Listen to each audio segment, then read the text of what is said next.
오늘은 함께 지어져가는 교회는 가정의 위기를 극복하는 교회입니다 라는 말씀으로 함께 말씀을 나누기 원합니다.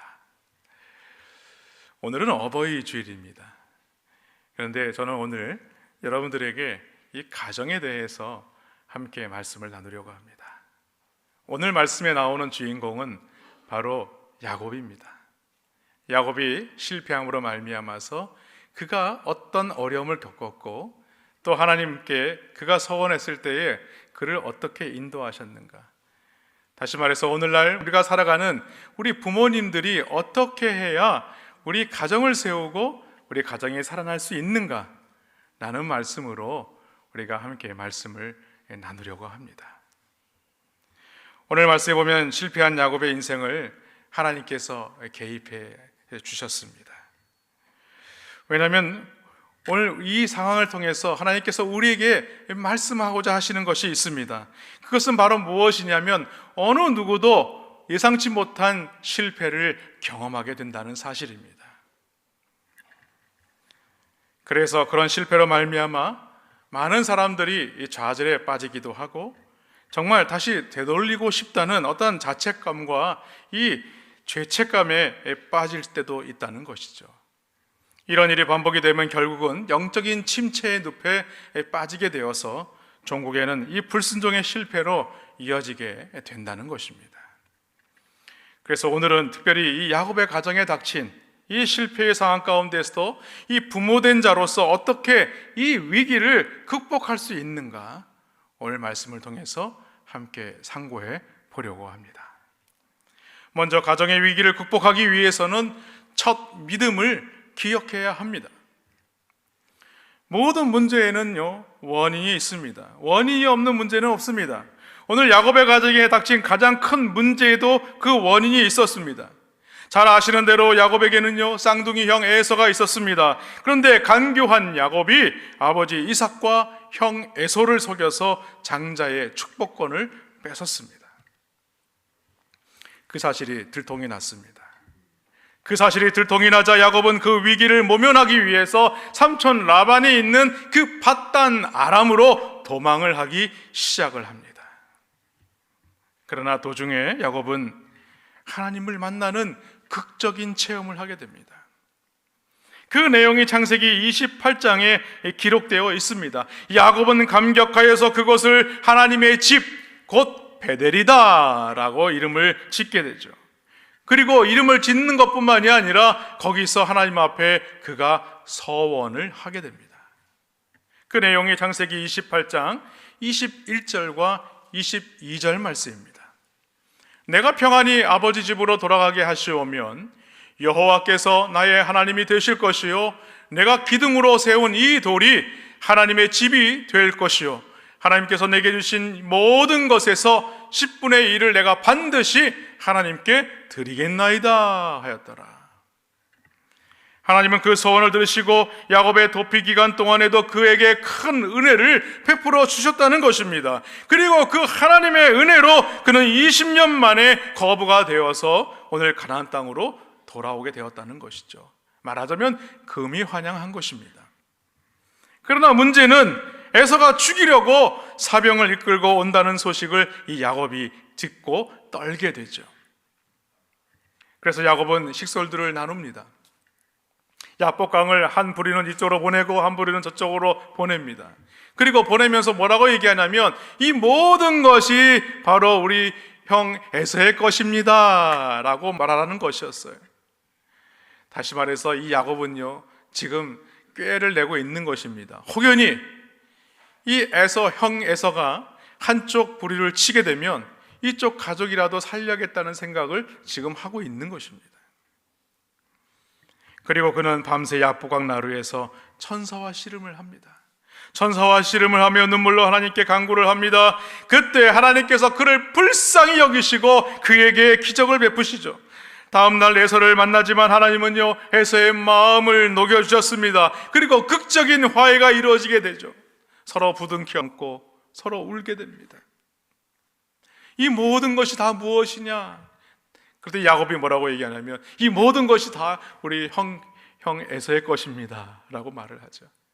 그러나 에서는 뭐라고 얘기하냐면 나에게도 풍족하다, 나에게로 있는 것이 만족하니 이 모든 것은 필요하지 않다 라고 얘기를 하죠.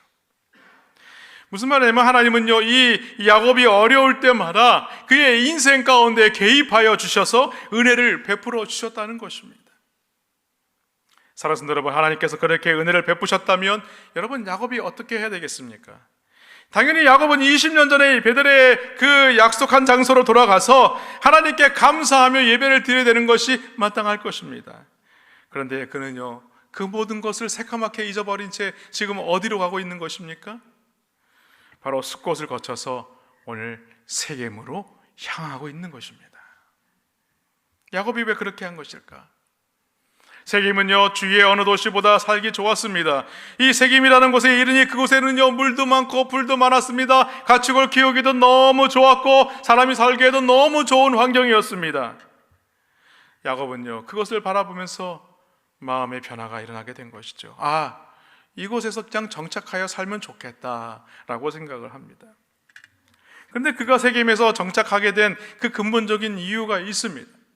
그것은 바로 삼촌 라반의 영향을 받았기 때문입니다. 그가 그곳에서 가정을 이루긴 해왔지만 진정한 가정의 행복을 누리지 못했다는 것입니다. 그래서 그는 이곳이 풍요한 이 세겜으로 와서 진정으로 우리가 이 가정을 이루고 이 가정의 행복을 누리길 원한다, 그 마음을 가졌다는 거예요. 그런데 유대의 역사가인 요세푸스는요, 오늘 세겜을 어떤 곳으로 기록하고 있느냐? 세겜은 우상의 도시요, 잔인한 도시요, 음란의 도시다 라고 역사학자인 요세푸스는 기록하고 있습니다. 사랑하는 여러분, 이 틈을 마귀는요, 절대로 놓치지 않았습니다. 우리가 하나님과 멀어지게 될 때에, 하나님과 틈이 생기게 될 때에 반드시 마귀가 시험해 온다는 사실입니다. 지금 야곱의 가정이 그렇다는 거예요. 그 야곱에게 큰 어려움이 봉착했다는 것입니다. 그것이 오늘 본문에 나타나고 있는 세겜 사건입니다. 야곱의 가정이 세겜에서 비극적인 일을 만나게 되죠. 어느 날 야곱이 그 들로 거닐고 있을 때에 이 하몰의 아들 추장이 세겜에게 이 디나에게 욕을 보이게 됩니다. 그런데 더 답답한 것은요, 이런 일이 벌어졌을 때에 야곱이 아무런 반응도 하지 않았다는 거예요. 어떠한 적절한 조치를 취해야만 했었지만 그는 묵묵히 침묵을 지키고 있었습니다. 결국 그는 족장으로서, 아버지로서 자신의 역할을 제대로 감당하지 못했고 큰 낭패를 당할 수밖에 없었다는 것입니다. 이렇게 아버지가 당하고 있는 사이에 흥분한 야곱의 아들들이 아버지를 찾아왔습니다. 그리고 아버지에게 대놓고 따져 묻듯이 이렇게 말을 합니다. 창세기 34장 31절에 보니까 그가 우리 누이를 장녀 다루듯이 하는데도 그대로 보고만 있어야 합니까? 이렇게 말하고 있는 거예요. 그리고는요, 그 대답에도 이 야곱은요, 아무 대꾸도 하지 않았어요. 결국 아들들은 복수극을 꾸미게 됩니다.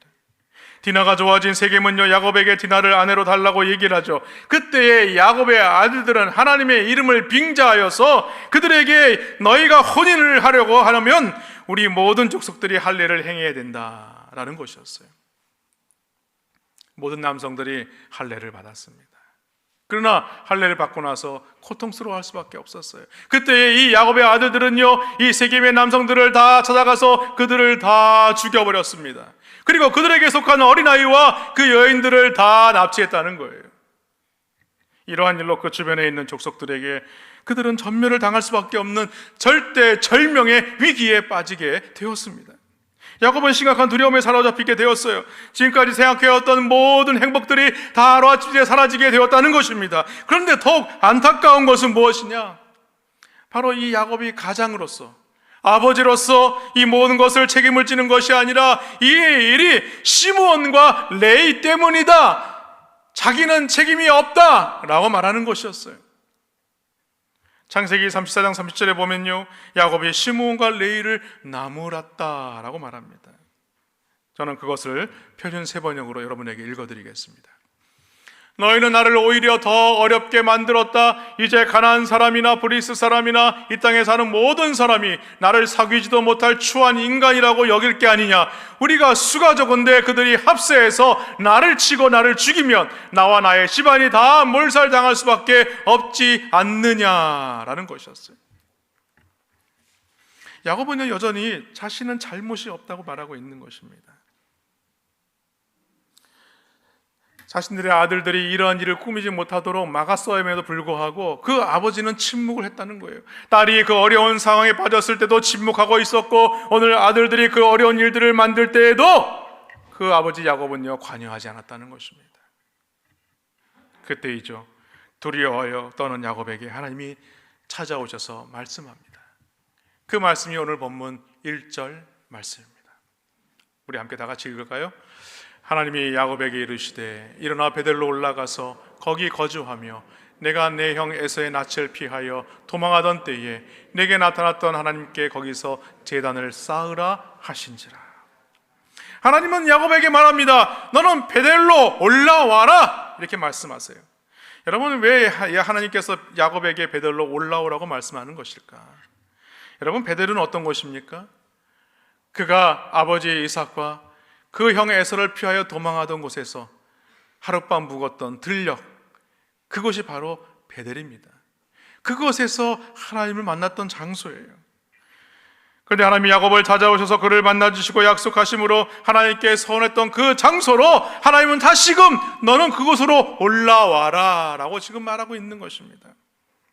창세기 28장 13절로 15절 말씀에 보면 이렇게 말씀합니다.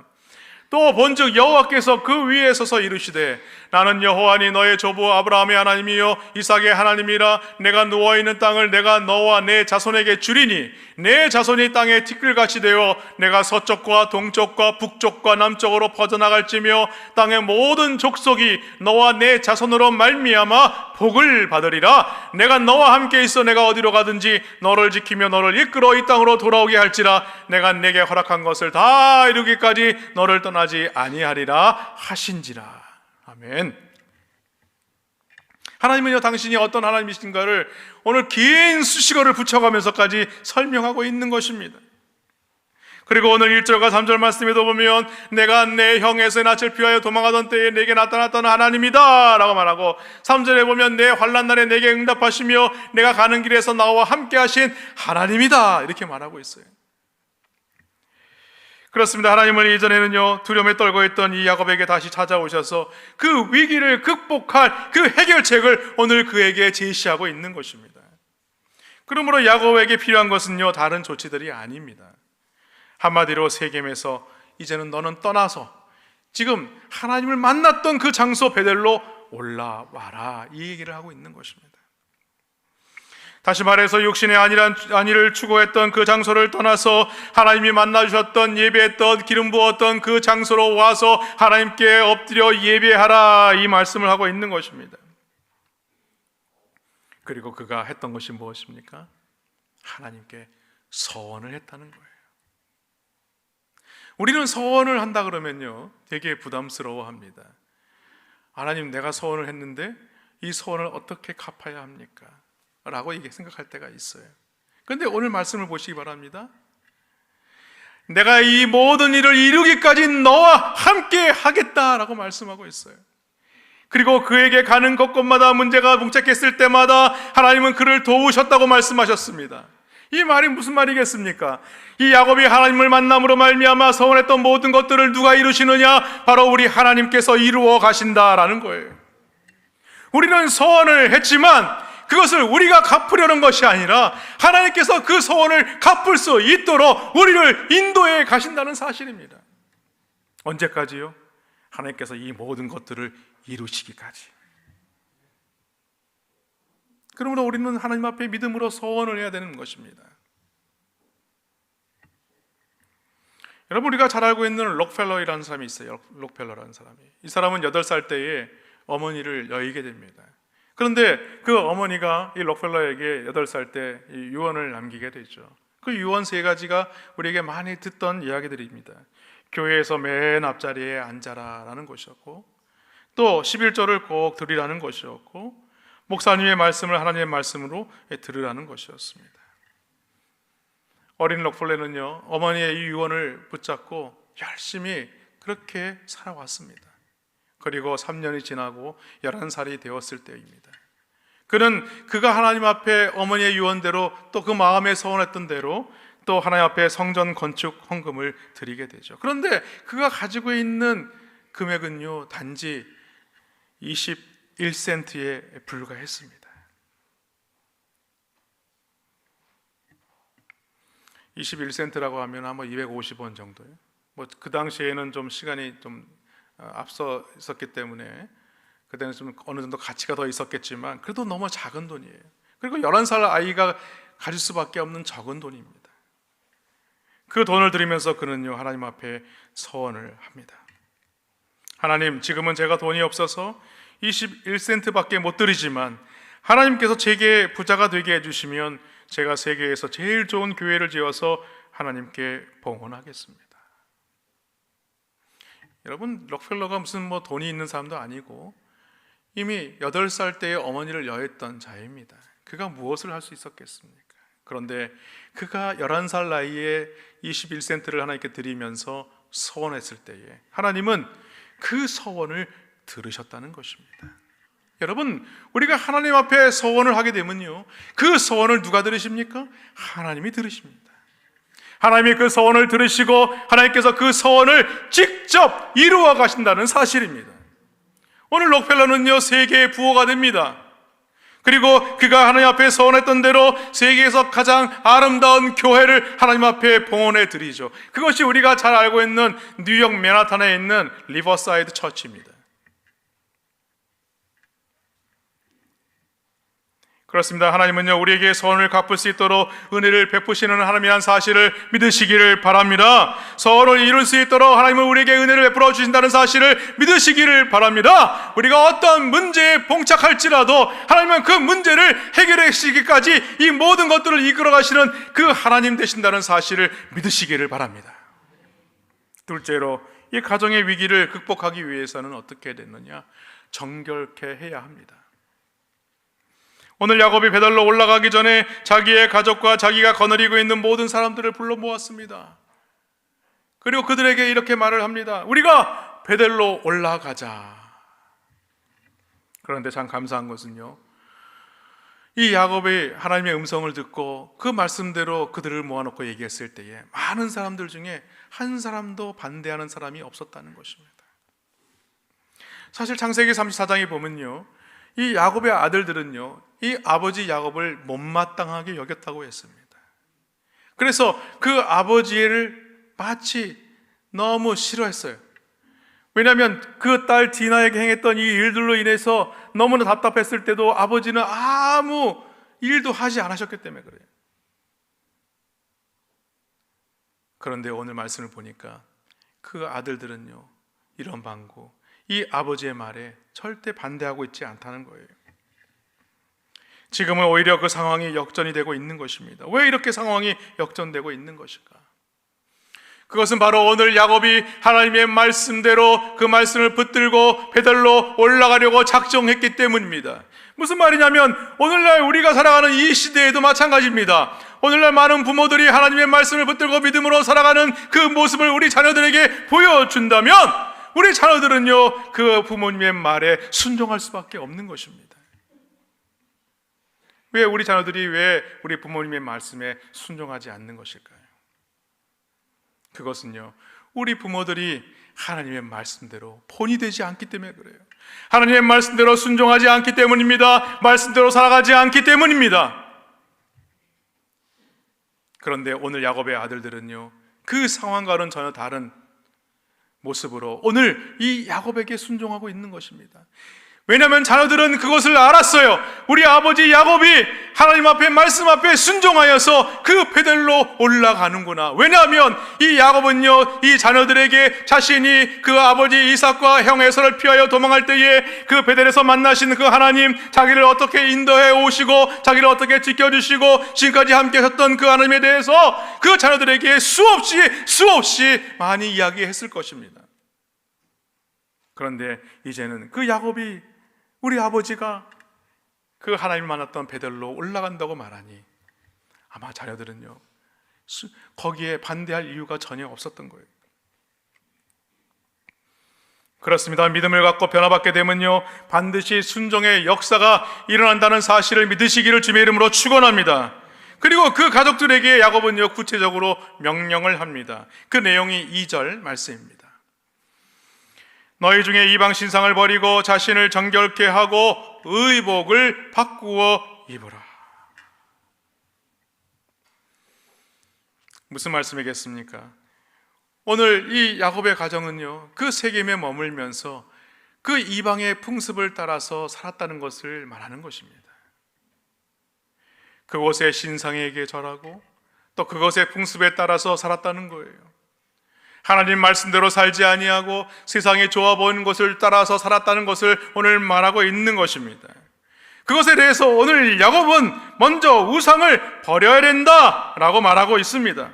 이것은 무엇을 말하냐면 이 세상적인 이 모든 것들을 모두 다 끊어버려야 한다라고 말하고 있는 것입니다. 다시 말해서 우리는 하나님만을 섬기기로 결정했다라는 거예요. 그래서 하나님이 아닌 다른 것을 우리가 섬긴다면 이 모든 것들은 다 우상이 될 수밖에 없다라고 말하는 것입니다.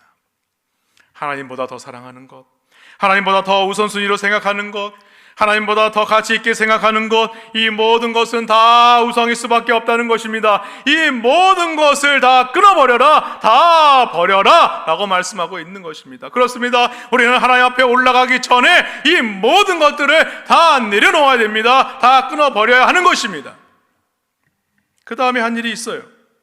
바로 자신을 정결하게 하고 의복을 바꾸어 입는 것이었습니다. 여기서 자신을 정결하게 하고 의복을 갈아입는다는 것은 무엇을 말하느냐? 하나님께 예배하기 위해서 합당한 자세를 갖추라는 거예요. 우리가 주 앞에 나올 때에 어떻게 나옵니까? 몸을 정갈하게 나옵니다. 오늘 우리 여기 계신 분들도 많이 계시겠지만은 오늘 많은 부모님들은요 주의 몸된 교회에 나올 때에 몸을 깨끗이 정결케 하고 그리고 혹여니 다른 것에서 어떤 죄를 짓지는 않을까 조심조심하고 그리고 주말을 보내고 난 이후에 주일에 나와서 주님 앞에 예배했다는 것입니다. 그리고요 그 중에서도 가장 예쁜 옷, 가장 정갈한 옷. 저도 중학교 고등학교 때 교복을 입었던 세대입니다. 그런데 이제 한 주간 열심히 학교 다니다가 이제 교복을 주말에 토요일 날 깨끗이 오후에 빨아서 말리죠. 그리고 그 저녁에 다리미로 깨끗이 다립니다. 왜? 내일 주일날 교복을 깨끗이 입고 가려고요.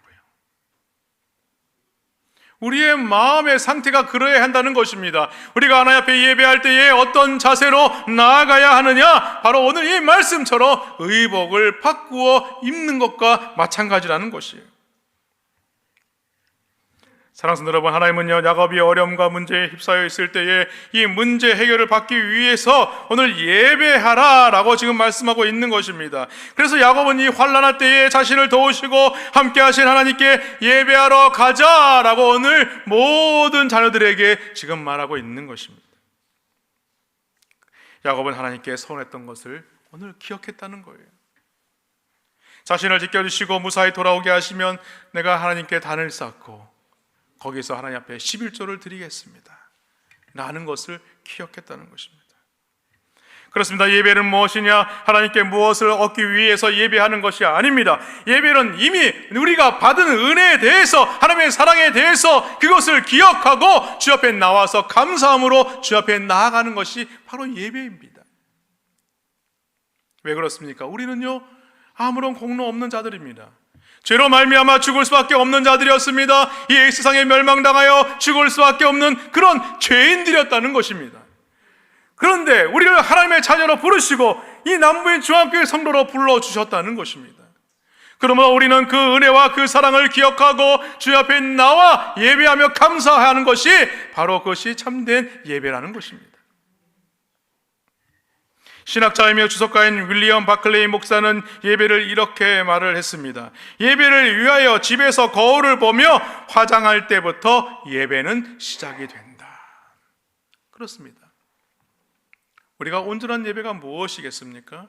이 자리에 와서 그때부터 예배가 시작되는 것이겠습니까? 아닙니다. 내가 주님 앞에 예배하러 올라가기 그 마음을 가지는 그 상태부터가 우리가 예배가 되는 것입니다.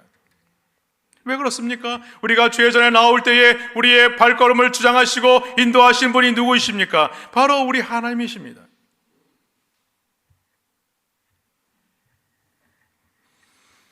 예배는요, 하나님께 나와서 단을 쌓고 예배하는 한 번의 행위가 아닙니다. 이미 받은 하나님의 사랑과 은혜를 깨닫고 하나님 앞에 예배하며 감사하며 그 예배를 통해서 우리의 삶의 자체가 변화가 되는 것이 진정한 예배라는 거예요.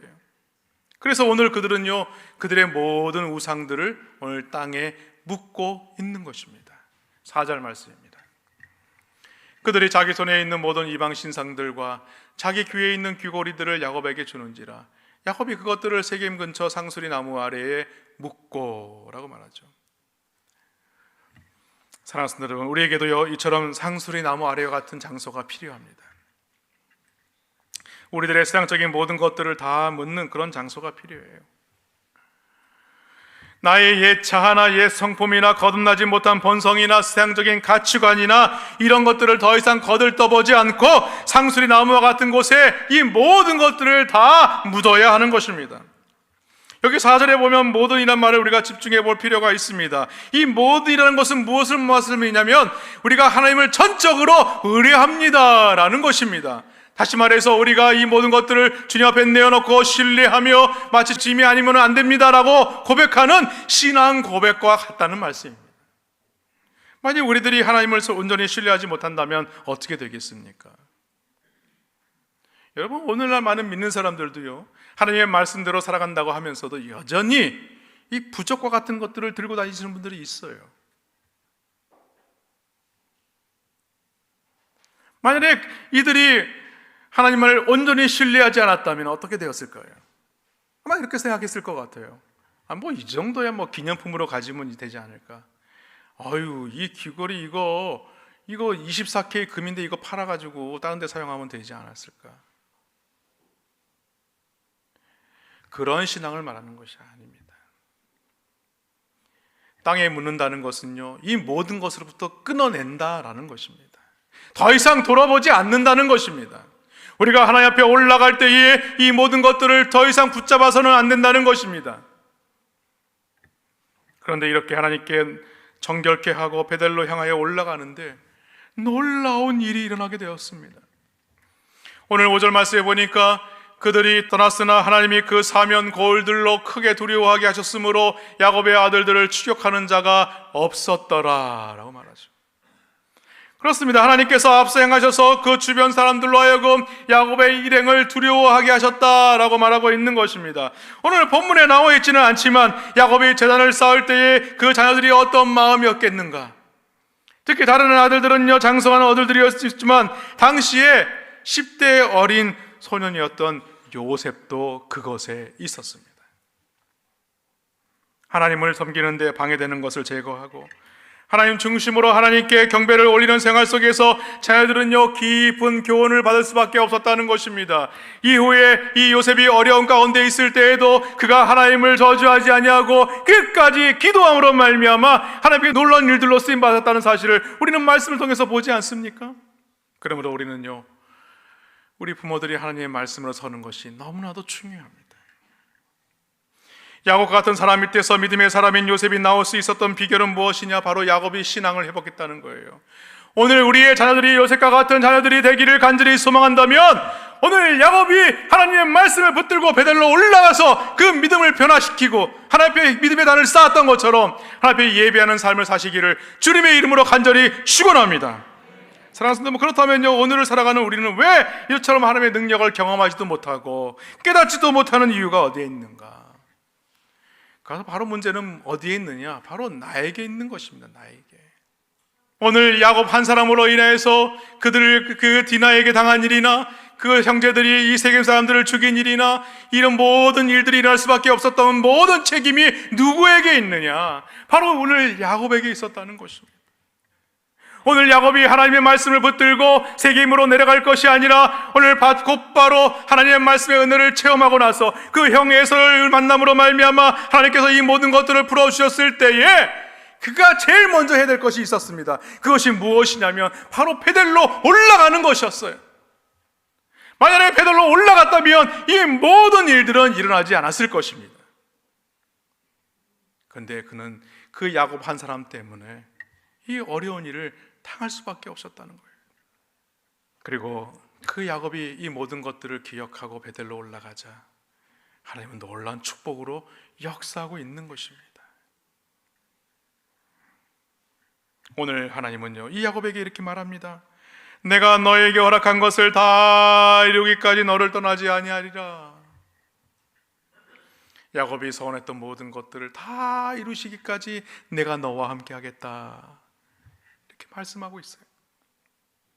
사랑하는 성도 여러분, 오늘 우리가 하나님 앞에 믿음으로 서원하는 귀한 은혜가 있기를 주님의 이름으로 축원합니다. 하나님은 그 서원을 통해서 우리를 기억하시고 우리를 붙드시고 어려운 가운데서 붙들어 주시어서 우리의 위기가 당한 이 모든 가정의 문제들을 해결해 주실 뿐만 아니라 우리를 선한 길로 인도하시고 축복하신다는 사실을 믿으시기를 주님의 이름으로 축원합니다.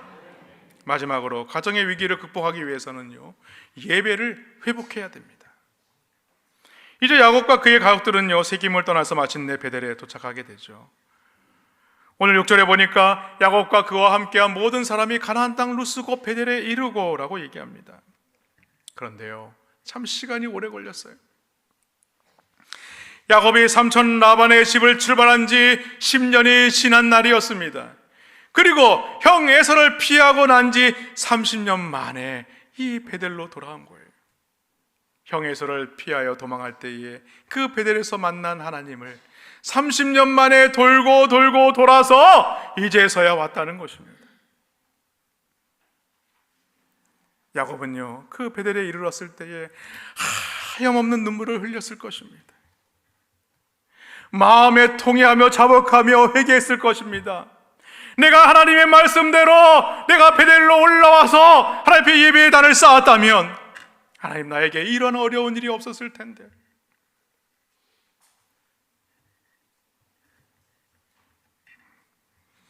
그리고 하나님을 멀리 떠났다가 다시 돌아와서 하나님 만나는 감격으로 그곳의 이름을 다시 명명합니다. 오늘 7절 말씀인데 우리 7절 말씀 다 같이 읽겠습니다.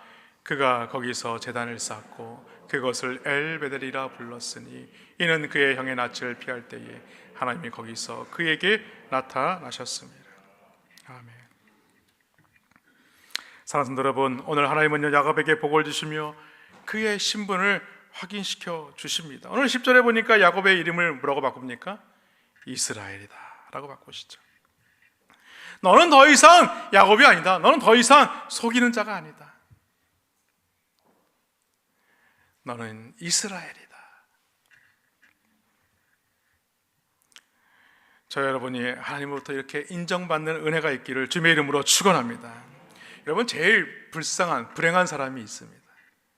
그것은요, 하나님께 인정받지 못하는 자입니다. 우리가 잘 알 수는 없겠죠. 그러나 하나님은 너무 잘 아십니다. 그런데요, 저는요, 이 인정받는 것이 얼마나 중요해요. 그렇다고 해서 우리가 사람들에게 막 인정받으려고 애를 써서는 안 되겠죠. 그래서 저는 기도하면서 그렇게 기도합니다. 우리 자녀들에게도 그렇게 기도하지만 우리 성도님들에게도 기도할 때, 놓고 기도할 때, 여기 앉아서 기도할 때, 하나님, 우리 자녀들과 우리 많은 성도들이 많은 사람들에게도 인정받고 또 하나님께도 존경임 받는 자가 되게 하여 주옵소서. 우리 가정에서도 마찬가지 아닙니까? 여러분, 남편한테 인정받지 못하는 아내, 아내에게 인정받지 못하는 남편, 여러분 불행할 수밖에 없는 거예요.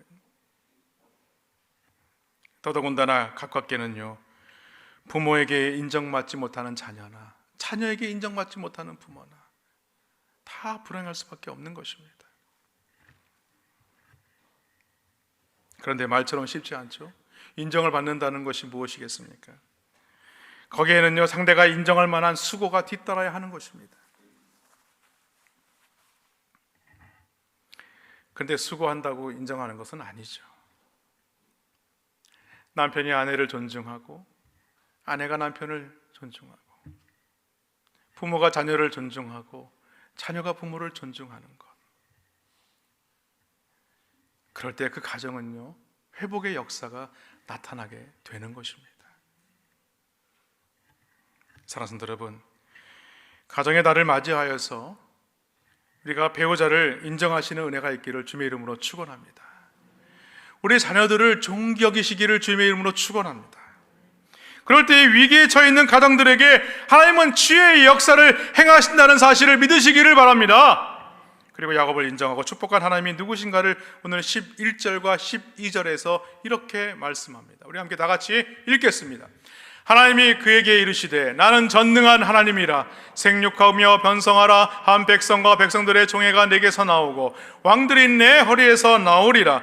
내가 아브라함과 이삭에게 준 땅을 내게 주고 내가 내 후손에게도 그 땅을 주리라 하시고. 오늘 하나님은 당신을 뭐라고 말씀합니까? 나는 전능한 하나님이다. 전능한 하나님이 무엇입니까? 못 이루실 분이 아니라는 거예요. 능치 못하실 일이 없는 분이라는 것입니다. 그 하나님께서 너와 함께 하겠다 이렇게 말씀하고 있는 것입니다. 너와 함께 할 때에 너가 이루지 못한 모든 일들을 내가 이루기까지 내가 너와 함께 하겠다 라고 말씀하시는 분이 바로 전능하신 하나님이라고 말씀하고 있는 것입니다. 그렇습니다. 우리가 섬기는 하나님, 우리가 예배하는 하나님은요, 전능하신 하나님이십니다. 그러므로 우리의 삶의 가장 우선순위는 무엇이냐? 바로 예수 그리스도가 우리의 주인 되신다는 사실입니다. 우리 남부인 중앙교회의 주인 되시는 분이 바로 우리 예수님이십니다. 우리의 가정의 공동체 안에 주인 되시는 분이 바로 우리 예수 그리스도라는 사실을 믿으시기를 바랍니다.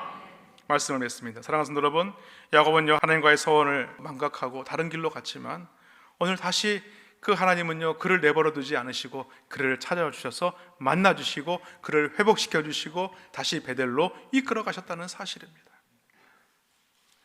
오늘 우리들도요, 하나님과 약속을 잊어버리고 다른 길로 갈 수 있습니다. 실수하여 범죄하여 넘어질 수 있습니다. 그러나 우리는요, 새김에서 떠나는 삶을 끊임없이 살아야 하는 것입니다. 우리 일어나서 베델로 올라가야 되는 것입니다. 그 베델로 올라가서 하나님의 은혜를 경험해야 하는 것입니다. 여러분, 오늘 하나님은 우리에게 묻습니다. 너에게 세겜은 어떤 곳이냐? 너에게 베델은 어떤 곳이냐? 이렇게 물어보십니다. 여러분, 나의 세겜은요, 내가 주인 노릇하는 곳이라면 오늘 이 베델은요, 하나님이 주인 되심을 고백하는 곳입니다. 그 베델로 올라가셔서 하나님 앞에 경배하며 찬양하며 우리의 가정이 회복되는 놀라운 역사들을 날마다 경험하시는 귀한 은혜가 있기를 주님의 이름으로 간절히 축원합니다.